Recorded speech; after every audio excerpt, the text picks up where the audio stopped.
Welcome to This Week in Astrology. This is episode number 559 for November 9 through 15, 2020. 2020's final Jupiter-Pluto conjunction is the star of this week's forecast. We'll also deep dive into the world-shaking Jupiter-Saturn-Pluto Triple Conjunction, this year's biggest astrology event that includes Jupiter and Pluto. We also have Mars turning direct, a Scorpio new moon, and 7 bonus aspects that are not in my written forecast. Thanks so much for joining me. I'm your host, Benjamin Bernstein, broadcasting from thisweekinastrology.com. I simultaneously record these weekly forecasts as an audio podcast and a video, so you can choose whichever format you prefer. The video version includes detailed chart graphics, which you can also see in my written forecasts at astroshaman.com. This Week in Astrology is honored to be one of the internet's top 10 astrology podcasts. Check out our website where you can hear the show and subscribe to podcast updates. And if you haven't already, be sure to click the link in the show notes for 2 chances to win a free Astrology Plus session with me each month. What's old? We have a waning moon. Mars is retrograde through November 13, and Neptune, Chiron, and Uranus are also retrograde. On Monday, November 19, we have our first bonus aspect, Venus opposing Mars. Mars is at 15 Libra, Venus is at 15 Aries. So Venus and Mars, these are the planets of the feminine and masculine. So when Venus and Mars are opposing, which by the way doesn't mean they're fighting, if you were opposite me right now and we drew a circle around us, we would have an astrological opposition, but we could be having a perfectly lovely conversation. Venus and Mars are also really wonderful for high creativity. There's a lot of creative juice. When Venus and Mars are together, we say you either want to create or procreate, to put it broadly. Venus is in Libra, a sign that she rules. Mars is in Aries, a sign that he rules. So they're very powerful. Some really great energy here for relating or creating, I guess is the way I would put it most simply. If there are weak points in a relationship, it might be stimulated by these certainly, but if you have a good shadow work tool like my healing invocation, which is linked in the show notes, then you will certainly have a way to work through anything like that. But a great time to relate and do awesome things together or create. On Tuesday, November 10th, we have a Sun-Neptune trine. The Sun is at 18 Scorpio, Neptune is at 18 Pisces. So a Sun-Neptune trine is easy connection between personality and divinity or inspired creativity, really lovely. If the Sun's in Scorpio, which it is, then you can have a very intense shamanic transformational kind of spiritual experience potentially. You could also step powerfully into power and wealth in spiritual terms. If Neptune is taken to mean inspired download, then you could have all sorts of amazing creative inspiration coming through very easily, trines connect easily. And with Scorpio, it says no inhibitions, no taboos, just put out whatever you want to do. A good axiom, if you're a creative person and a little hesitant to go into this more challenging territory, is to say, okay, and the first draft is only for me, and I'm going to put that out, no holds barred, exactly as it's coming through. And then afterwards, I'll decide, is this for anyone else or was it just my own thing for my own process? So some helpful ways to think about that. With trines, remember, they only have a certain amount of energy of their own. They're a little lazy, so they will get you started a little bit, but it's when you mine the trine, put focused effort into that initially easy thing that you really get the juiciest payouts. On Wednesday, November 11, another bonus aspect, Venus quincunx Neptune. Venus is at 18 Libra, Neptune at 18 Pisces. So here's Venus and Neptune, another awesome creative potential here. Venus is, again, relating and creating. Neptune is divine download or easy connection. You'll need to make a little adjustment with a quincunx going on there. But if you're willing to make whatever adjustment is needed to relate more deeply and at a soul level with someone or let the divine energy come through, that adjustment could be as easy as just making time for doing your creative thing. Those can be really sweet ways to use a Venus-Neptune quincunx. On Thursday, November 12th, we have the week's main event, Jupiter conjunct Pluto. Titanic extremes, good or bad, can be fueled by a year-long Jupiter-Pluto conjunction at 23 Capricorn. Now, they're not at 23 all year, but this is where they're lining up right now. I'll eventually include Saturn, who's energetically conjunct these 2 planets in this interpretation. I'll also discuss Pallas Athena, who makes exact conjunctions with Jupiter and Pluto today. But let's start with Jupiter and Pluto. We're going to go deep. This will be a longer podcast than usual, just to warn you. or to delight you. This Jupiter-Pluto conjunction came into orb, which means close enough to connect energetically, on January 29 of 2020. It'll remain in orb through January 7 of 2021. Their first conjunction was on April 4th. The second was June 30th. Their final conjunction of this cycle is today, November 12. In the larger scheme, Jupiter and Pluto come together about every 13 years. Pluto, as we're currently seeing with the pandemic, can bring death, transformation, and eventually rebirth. Jupiter, our solar system's biggest gas giant, is all about expansion, so he can take whatever Pluto's doing and make it truly gargantuan. Ren Butler masterfully lays out these Jupiter-Pluto possibilities in his wonderful book, The Archetypal Universe, Astrological Patterns in Human Culture, Thought, Emotion, and Dreams. As always, I feel blessed to draw from his masterwork on planetary combinations with his permission to share these archetypal possibilities. First, I'll share the most compelling ideas from Ren's Jupiter-Pluto section. Then I'll add in the most important themes from the multi-year Saturn-Pluto conjunction, as well as other planets who make strong aspects to the Jupiter-Pluto conjunction. The bottom line is that we're really looking at 2020's most important astrological event, the triple conjunction of Jupiter, Saturn, and Pluto. If you've heard me forecast Jupiter-Pluto previously, there will be much of the same content. There will also be some new content because of the unique aspects to this particular setup. So let's start with some positive potentials of the Jupiter-Pluto conjunction. Great resources and potential, titanic evolutionary forces, the capacity for enormous success, empowerment through education, intensive urges to improve, the recognition that power either benefits all or none, an ethic of right makes might as opposed to the other way around, dramatic opportunities for regeneration and transformation, beneficial destruction, heavy experiences with a positive outcome, the long trip into and through the underworld of the psyche, triumph through facing death, intense idealism, the faith to move mountains, empowered activism or philanthropy, the urge to share one's transformative experiences with the larger culture, the power of truth.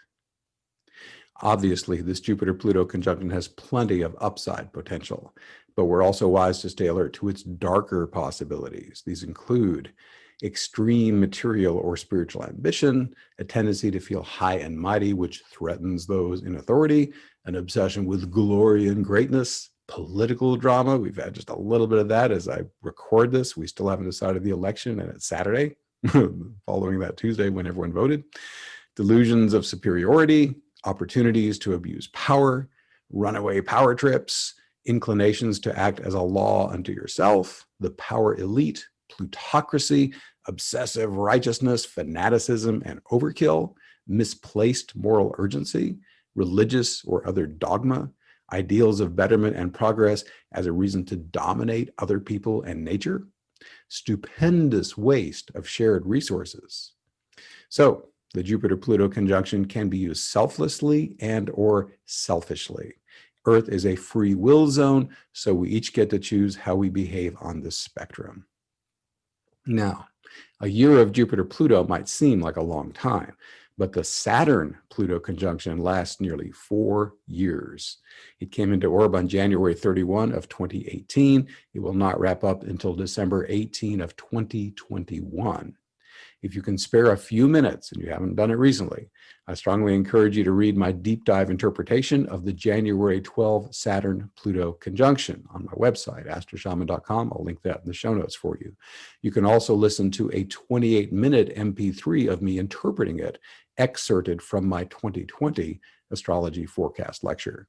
This free MP3 contains lots of additional information about this momentous event. Drawing from that forecast, here are the potentials of the Saturn-Pluto conjunction that feel most important during this pandemic. I once again acknowledge drawing from Ren Butler's The Archetypal Universe, as well as Richard Tarnas's masterwork, Cosmos and Psyche, Intimations of a New Worldview. And I think most astrologers agree there's no better book on the influence of outer planets on human history. Anyhow, here are some of those possibilities.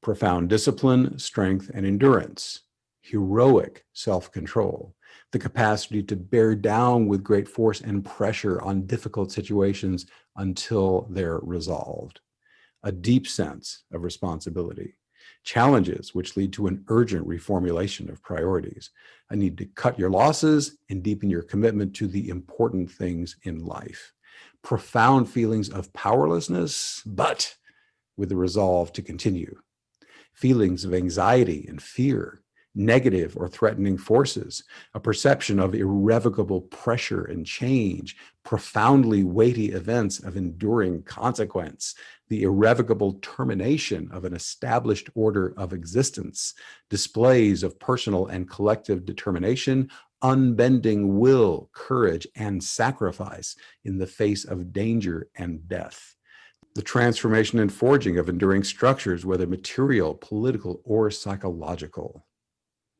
Now let's talk about aspects to this particular Jupiter-Pluto conjunction. And this will have some aspects in common with the others that we've had this year. 3 planets make important aspects to the Jupiter-Pluto conjunction. We've already discussed Saturn in terms of his conjunction to Pluto, but Saturn is also conjunct Jupiter and influences the Jupiter-Pluto conjunction because of his proximity. The fact that Jupiter, Saturn, and Pluto crisscross each other throughout 2020 emphasizes how tightly integrated they are this year. Saturn's influence is well represented in the discussion of the Saturn-Pluto conjunction I just gave you and needs no more elaboration here. That leaves 2 more planets that add major influence to the Jupiter-Pluto conjunction. Pallas Athena is only 1 minute past Jupiter and Pluto. That's just 1/60th of a degree. As noted above, Pallas also conjoins Jupiter and Pluto on the same day they conjoin each other. Pallas is a renowned warrior goddess who sprang fully armored from the head of Zeus. If you want to use warlike terms, she could represent our battle against the coronavirus or against systemic racism and social injustice. However, Pallas is also known for being a master of strategy. With no vaccine to prevent it and no medicine that can cure it, we're ill-equipped to wage a traditional battle against the virus. So Pallas reminds us that we have to be clever to get it under control. Obviously, as I record this, we're in the midst of what's largely being called a second wave, and a lot of places are locking down again. So obviously, we have some serious catching up to do with our global strategy. The final important aspect to the Jupiter-Pluto conjunction is Eris, who makes a tight square from Aries. She is best known as the goddess of discord. Snubbed from attending an important wedding attended by many Greek gods, she crashed the party and tossed out an apple marked "to the fairest." The resulting brouhaha escalated into the Trojan War. On one level, Eris warns us against sowing unnecessary discord that could make our challenging situation even worse. But even this seeming villain has her upside. Sometimes, when it's time for a big change, we need someone to upset the apple cart and shock us out of our status quo. In the case of Black Lives Matter, the apples have been the unjustified police killings of so many Blacks caught on video for the whole world to see. Discord can be a powerful motivator for change. This third Jupiter-Pluto conjunction also contains aspects that the first 2 did not. Most notably, the 5 planets already discussed, Jupiter, Pluto, Saturn, Pallas, and Eris, form a T-square with the Moon and Venus. I guess T-square would be more like that if you're on the video. These 2 feminine planets are tightly conjunct in Libra. Most obviously, this is a tremendous stimulator of relationships. Any weak spots in an existing relationship could be powerfully catalyzed. Be sure to whip out your nonviolent communication techniques and my healing invocation, both linked in the show notes. Heal the relationship if you can, release it if you must. At the same time, whatever's positive in a relationship can be powerfully amplified. This Jupiter-Pluto conjunction also features the Scorpio Sun, sextiling Jupiter, Pluto, Pallas, and Saturn. This harmoniously energizes your personal transformation and evolution. It can also help boost your wealth and power. So now we know what all these planets are bringing to the party. Here's what I make of all this. The pandemic could act as a necessary corrective for humanity. It has accomplished something extraordinary. You could call it even miraculous. That certainly never happened before in my 60-year lifetime. COVID-19 has presented humanity with a global mortal threat. It doesn't matter if you're rich or poor, industrial world or developing world. The virus couldn't care less about your religion, sexual orientation, or the color of your skin, although it has spotlighted the systemic racism that has existed all around the world for centuries. Because of this, people of color are less likely to get quality health care. They're more likely to live in crowded conditions where social distancing is difficult or impossible. They have greater health challenges, which makes them more likely to die from COVID-19. With a virus like this, what happens to any of us can happen to all of us. To ensure our own well-being, we have to make sure that everyone else also gets their needs met. By the way, this bounce back effect also extends to all other living beings, including the planetary ecosystem. The pandemic currently dominates the headlines, but the environmental crisis is a far more serious threat. The pandemic will pass, but the climate crisis is an existential threat that could wipe out most life on Earth, including us humans. It would be great if all the harm caused by millennia of patriarchal dominator culture could be cleared with the snap of a finger. Instead, it appears that the whole stinking mess has to be flushed up, made conscious, and collectively cleared. As we deal with the toxic service to self aspects of our civilization, in the world around us, and in ourselves, we'll experience challenging feelings and thoughts. Some of us already have effective tools and techniques to do this essential inner shadow work. Others will learn how to do shadow work using simple DIY tools like my free healing invocation, which I'm now mentioning for the third time. Some will discover that each layer of shadow work effectively done automatically opens them to a new level of spiritual awakening. Encouraged and excited by this newfound bliss and ecstasy, they'll feel called to establish a deeper spiritual connection. They'll unearth, perhaps for the first time in their current incarnation, an ever-present peacefulness inside themselves, burning warm and steady like an unquenchable fire. They'll learn how to seamlessly merge their human self with the higher self that created them. They'll discover that this makes harmony, flow, ease, and grace their new normal. Thousands do this every day, quickly and easily, using my free embodied awakening invocation, also linked in the show notes. Once they awaken enough, they may have a realization that's first shocking, then comforting. At the soul level, they chose to be on Earth at this time, even knowing in advance what a mess it was going to be. They came not to simply survive, but to serve. They knew in advance that it would be a high-risk operation. Many light workers come to Earth, fall under the spell of spiritual amnesia, and never remember their missions. They get plenty of hints and nudges, as well as more dramatic wake-up calls like the current pandemic. But Earth is a free will zone. Each human gets to choose whether to awaken or continue their spiritual slumber. The coronavirus has given us a tremendous opportunity, individually and collectively. At the very least, we can tune into the calm spiritual core that will help us navigate these troubled times more smoothly. Many of us will awaken to the service we came here to perform, and by deepening our divine connection, we'll receive the ongoing intuitive guidance we need to fulfill our mission. The particulars of each person's mission are unique, but they're all being coordinated by an overarching divine intelligence toward one glorious outcome, a new golden age on Earth. And the coronavirus, followed by the Black Lives Matter resurgence, are exactly the catalysts we need to get it rolling, not to mention all the stuff going on in the political world right now. I'm convinced that the global shift to higher consciousness is happening now. If enough of us act as if that's true, by treating each other with more love, compassion, and generosity, the world will become a much more wonderful place. That's our choice with the titanic energies of the Jupiter-Pluto conjunction, the Saturn-Pluto conjunction, and their collective Jupiter-Saturn-Pluto Triple Conjunction. The awesome potency of all this astrological power could result in a totalitarian hell or a utopian heaven. It is our choice. Every thought you think, every word you speak, and every action you take is a choice for one or the other. It is a U.S. election year, but you will not make your most important votes on a ballot. With mankind's fate in the balance, What future are you voting for with your thoughts, words, and actions? All right, enough about that. On Friday, November 13, Mars turns direct. That's at 7:36 p.m. U.S. Eastern Time, around 15 degrees Aries. He's been retrograde since September 9, and that was when he was at 28 Aries. All the personal planets are now direct.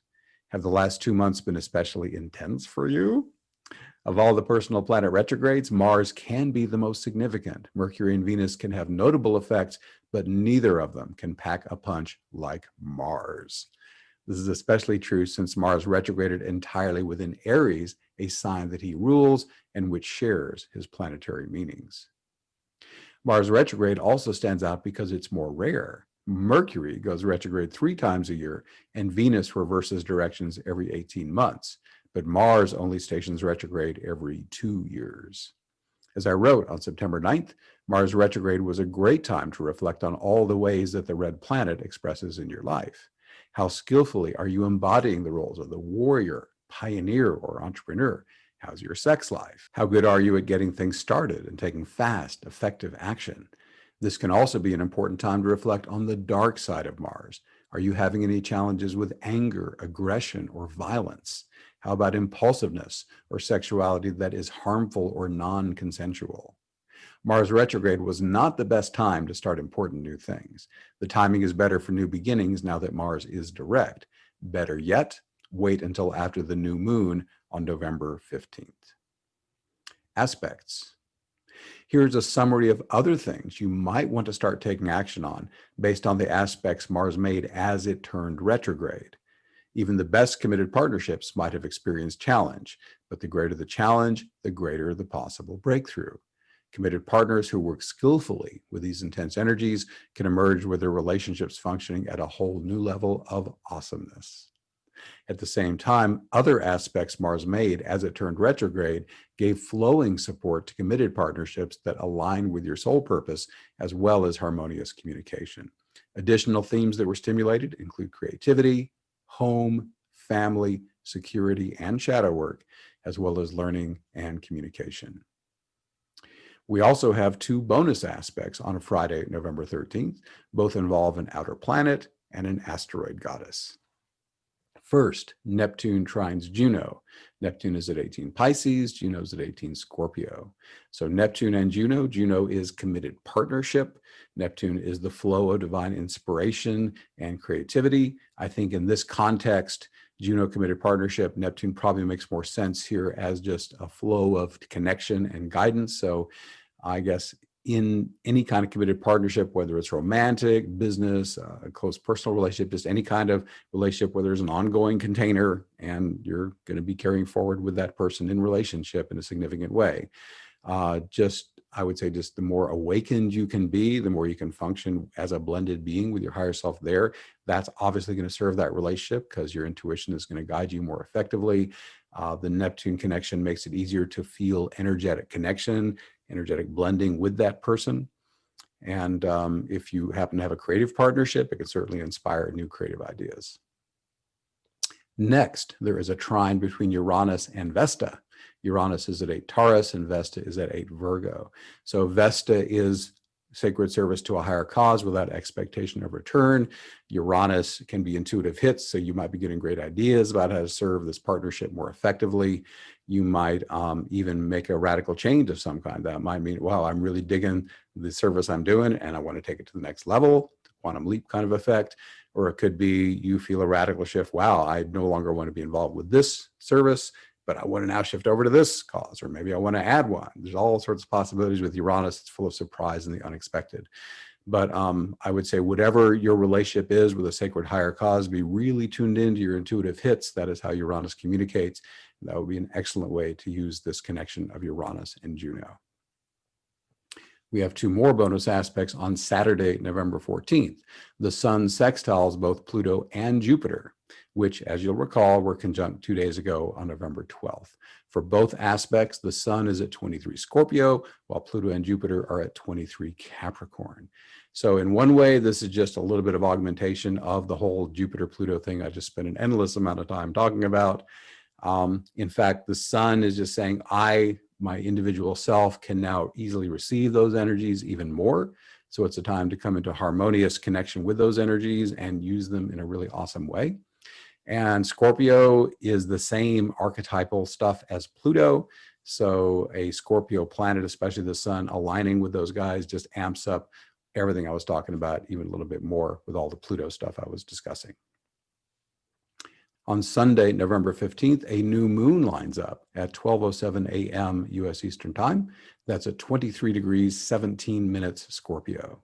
I gave a detailed description of Scorpio's themes in my October 22nd interpretation of the sun entering Scorpio. I repeat it here for your convenience, followed by new information specific to this lunation.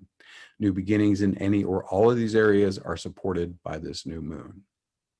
Transformation is a central Scorpio theme. Death and rebirth processes, especially those that are emotional or shamanic, are highlighted. It's a good time to have effective shadow work processes ready, such as my free healing invocation that I've repeatedly mentioned. Wealth is also a Scorpio theme. This could be lots of money or anything that you value, anything that makes your life better, tangible or intangible, could count as wealth. Another Scorpio theme is power. This comes in two basic flavors. Power over is all about domination, control, and manipulation. Shared power is exercised by those who have found their power internally and want to help others find theirs as well. An easy and effective way to source your internal power is with my free embodied awakening invocation. There's a link in the show notes, as I already mentioned. Sex, another Scorpio theme, also has two levels. The first is simple lust, the raw physical desire for sexual pleasure and orgasm. The second is sacred or tantric sex. This operates at a much higher level of ecstasy, made possible by the conscious blending of your light bodies. Scorpio also rules the occult. Occult simply means hidden. And in metaphysical terms, it refers to what is beyond the five senses. It does not have to be dark or creepy.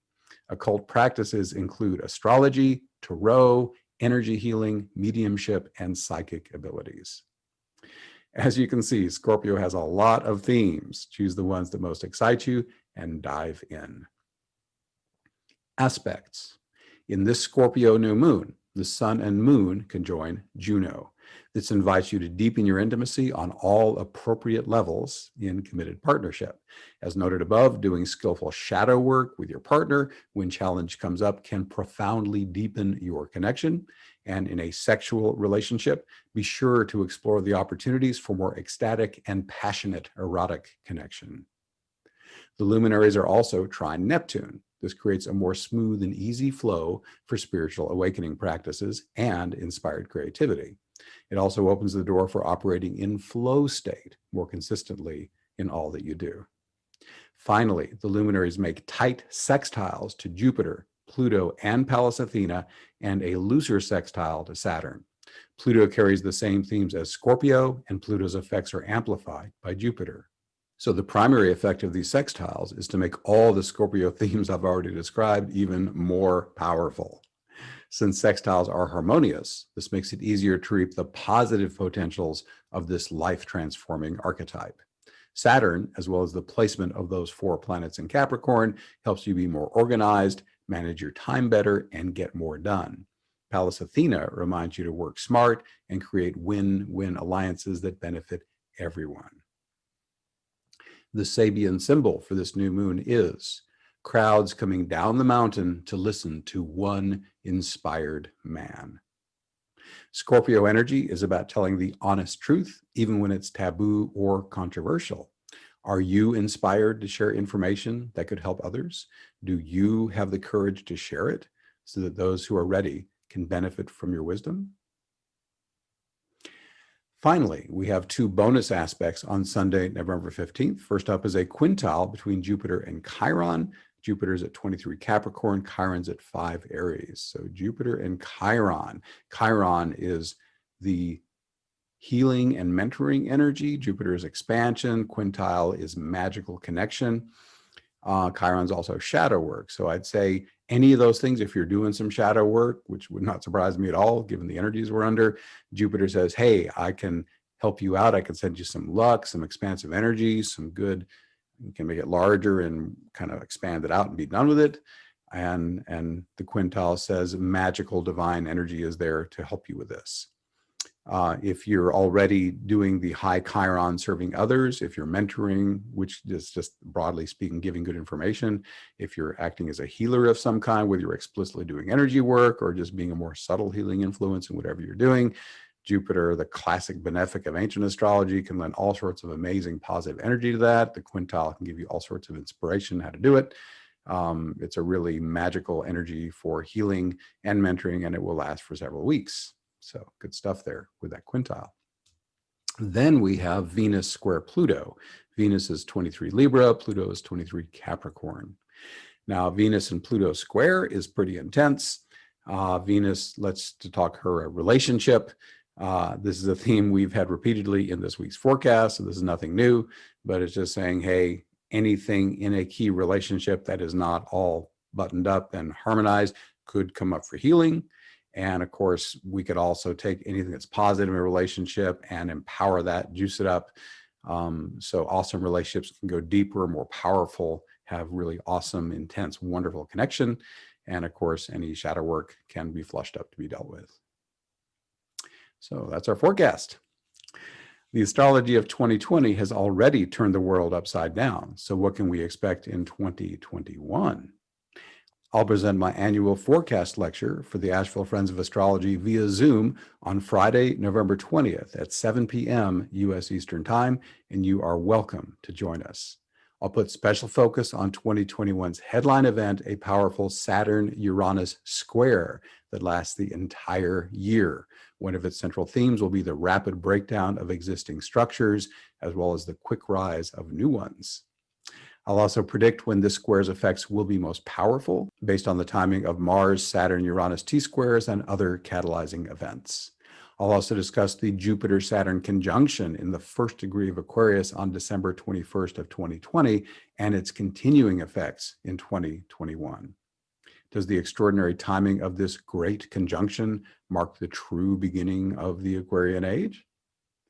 Additional topics will include Saturn in Aquarius and Jupiter in Aquarius and Pisces. We'll also explore the 2021 eclipses and the surprising prominence of Vesta in 2021's aspect patterns. Is it time to devote more time and energy to serving the greater good? Also, everyone's welcome to participate in most live Awakening Plus calls for free. These calls support your individual healing and awakening and also support the current global spiritual awakening. Here are brief descriptions of our remaining November events. They all take place at 8 p.m. U.S. Eastern Time. Every Thursday, we do a call called New Earth Support. We'll create our sacred container, invoke embodied awakening, and then flow energy to support the more awakened new earth currently blossoming. Our intention is always the same, but the divine keeps it fresh by providing endless variations on this amazing experience. Thankfully, one thing remains consistent: the personal spiritual upgrades and profound bliss we always receive. These calls usually last about an hour. Then we have Step into Truth, the work of Byron Katie, with guest presenter BJ Harden. That's on Tuesday, November 10, this Tuesday as I record this. Here's some of what BJ says about this event and herself. I will introduce you to the basics of and my personal take on a very simple and profound form of meditative self-inquiry called the work of Byron Katie. Using the work, together we will identify and question the thoughts that cause all of the suffering in the world. There will be space for personalized guidance on utilizing the process as well as Q&A. Join me to witness the difference between reality and our thinking and to learn the powerful gesture of inquiry and how to apply it in your life. In my experience, she says, a very simple lifestyle change awakens us to all the love and perfection that the mystics have foretold for ages. And I continue to find my pure, radiant freedom through inquiry. So that's her description of that event. Then on Tuesday, November 17, we have group healing, immunity boosting, and awakening. Enhanced immunity is good to have, especially in the midst of this pandemic. So we call it in, along with embodied awakening and personal healing. That'll last 60 to 90 minutes. And then on Tuesday, November 24, the ever popular shamanic awakening ceremony. This intense experience combines the healing power of shamanism with my complete invocation cycle for embodied awakening that'll last about 2 hours. Awakening Plus features at least 7 live streaming events each month. Most are open to everyone for free. The archive of over 270 transformative events and enlightening course content, as well as accountability partners and the forum, are available exclusively to members, as well as we're just starting a new monthly Zoom call where we all socialize and connect to get more of a tribe vibe going on. You can learn more at awakeningplus.com. Thanks for being here. Once again, I'm Benjamin Bernstein with astroshaman.com. I can serve you with astrology readings, shamanic healing, awakening activation, astrological event timing, and one-of-a-kind life coaching. All my one-on-one services are equally effective in person or long distance, and during the pandemic, I have dropped my rates significantly. I also offer an unbeatable price on SolarFire, the #1 astrology software for Windows. And as I mentioned, I run the Awakening Plus online membership for spiritual support. You can learn about all this and more at astroshaman.com. And if you want to see the show notes, go to astroshaman.com/559. Please reach out if you have any questions. My email is astroshamanbenjamin@gmail.com. My number for voice and text, 828-338-9852. I would love to connect with you. We are wrapping up this episode. Please leave me a rating, review, or comment wherever you're getting this episode so that others who also love astrology and spirituality can find it. Thanks again for spending this time with me. Stay safe, stay healthy. I wish you infinite blessings as the stars light your way.